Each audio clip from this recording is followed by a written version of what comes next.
नमस्कार, yes news महाराष्ट्रमध्ये आपल्या सर्वांचे स्वागत। समता सैनिक दलाचे राष्ट्रीय अध्यक्ष आदरणीय डॉक्टर भीमराव आंबेडकर साहेबांना मी विनंती करतो आपण डॉक्टर बाबासाहेब आंबेडकरांचा प्रतिमेत पुष्पार्पण करावा। डॉक्टर बाबासाहेब आंबेडकरांचा, डॉक्टर बाबासाहेब आंबेडकरांचा।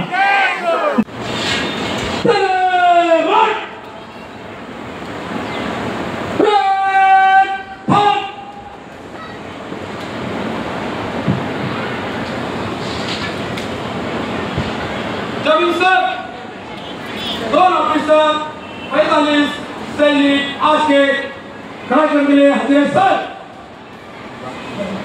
जमीन सर,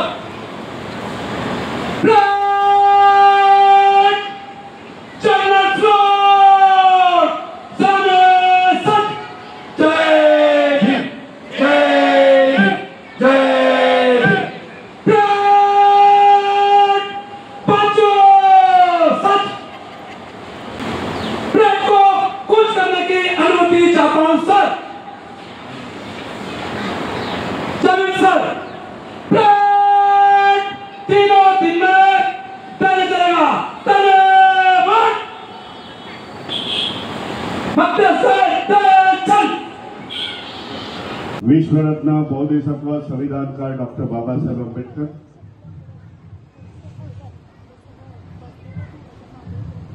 जागतिक सम्राट अशोक, फुले शाहू आंबेडकर या महापुरुषांना विनम्र अभिवादन करून बहुजनांच्या सर्व महापुरुषांना अभिवादन करून धम्ममंचकावरती असील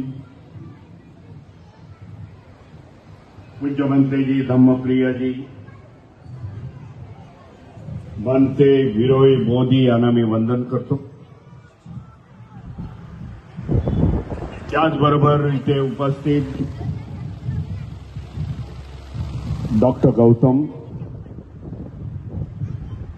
ज्याने ह्या कार्यक्रमाचं आयोजन करण्यात आलेलं आहे, भारतीय बौद्ध महासभा पुरुष आणि महिला शाखा ऐरोली, बौद्धजन पंचायत शाखा 844, महामाता भीमाई महिला मंडळ, वंचित बहुजन आघाडी,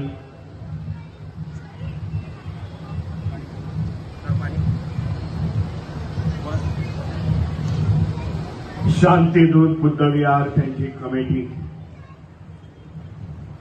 सर्व संघटना आहे, त्या सर्व संघटनेच्या पदाधिकाऱ्यांचं मी अभिनंदन करतो। आनंद वाटला मला जे सांगण्यात आलं। 2018ला देखील मी इथे आलो होतो आणि 18च्या नंतर 2025ला मी आपल्या समोर उभा आहे। एवढ्या वर्षाचा बदलाव दिसला मला। विहार त्या काळी हे विहार केवढं सुंदर नव्हते, परंतु आज विहार बघून समाधान व्यक्त करतो। ज्या प्रमाणामध्ये आपली प्रगती होते, मग ती आर्थिक असेल, सामाजिक असेल, शैक्षणिक असेल,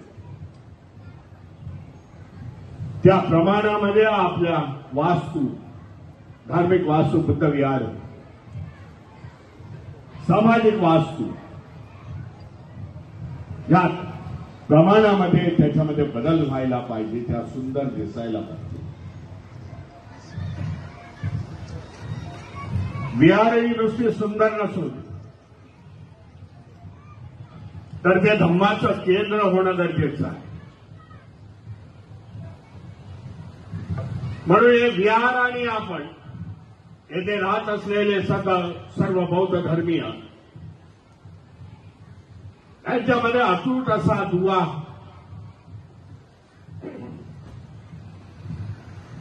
निर्माण होणं गरजेचं आहे असं मी समजतो। धर्म खऱ्या म्हणजे खऱ्या अर्थाने विहाराचं पावित्र्य, खऱ्या अर्थाने या धम्माचं केंद्र, विहार या धम्माचं केंद्र, हे झालं तर तेव्हा प्रगतीच्या वाटा आपल्याला मिळू शकतात.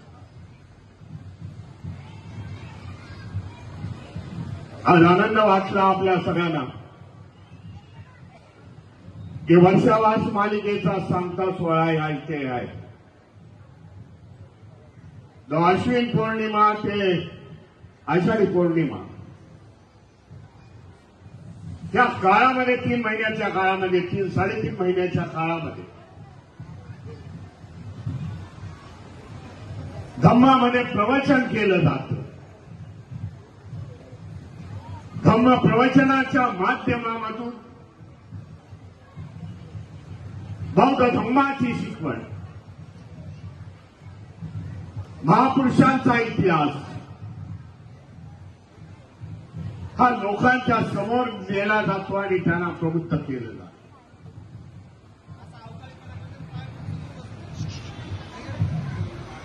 ऐतिहासिक पार्श्वभूमी 2-2.5 हजार वर्षाचा इतिहास आहे या वर्षावासात. भगवान गौतम बुद्धांनी सुरुवात केलेले वर्षावास त्यावेळेच्या भंतेजींना भगवान गौतम बुद्ध म्हणतायत. या वर्षाच्या काळामध्ये म्हणजे पावसाळ्यामध्ये एका जागी बसा आणि धम्माचं चिंतन करा.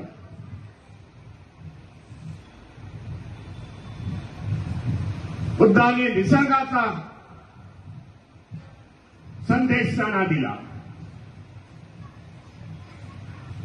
कारण आपल्या जाणीने आपल्या याच्याने निसर्ग बाधित होईल. कारण पाऊस आहे, नवीन झाडे झुडपे येतील आणि आपल्या जाण्याने त्याची हानी होईल. वर्ष आहे, पाऊस पाणी आहे, त्याच्यामध्ये आपल्याला हानी होईल. म्हणून ह्या काळामध्ये आपल्या विहारामध्ये बसा, लेण्यांमध्ये बसा आणि धम्माचं चिंतन करा. ही 2,500 वर्षाची परंपरा आज जगाच्या कानाकोपऱ्यामध्ये जिथे जिथे बौद्ध आहे, जे 17-18 देश हे बौद्ध आहेत, जिथे बौद्धांची जगामध्ये संख्या आहे, 182 देशामध्ये बौद्ध आहेत, तिथे तिथे या वर्षावासाचं आयोजन केलं जातं. बौद्ध महासभेने देखील वर्षावासाची सुरुवात त्या काळामध्ये केली.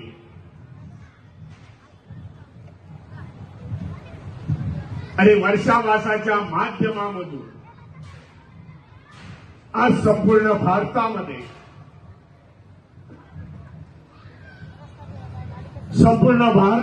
जिथे जिथे भारतीय बौद्ध महासभा,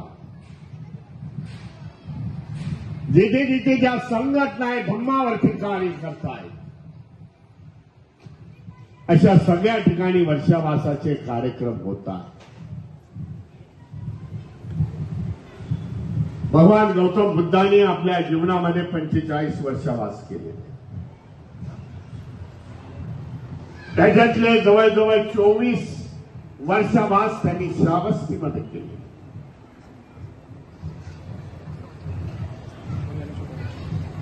आणि ही परंपरा आज भारतीय बौद्ध महासभा संपूर्ण देशभरामध्ये राबवत आहे, जेणेकरून बौद्धांची संख्या वाढावी, बौद्धांना खरा बौद्ध धम्म कळावा, बौद्ध धम्माचं आचरण व्हावं. हाक तुमची साथ आमची. यस न्यूज महाराष्ट्र चॅनलला लाईक करा व सबस्क्राईब करायला विसरू नका.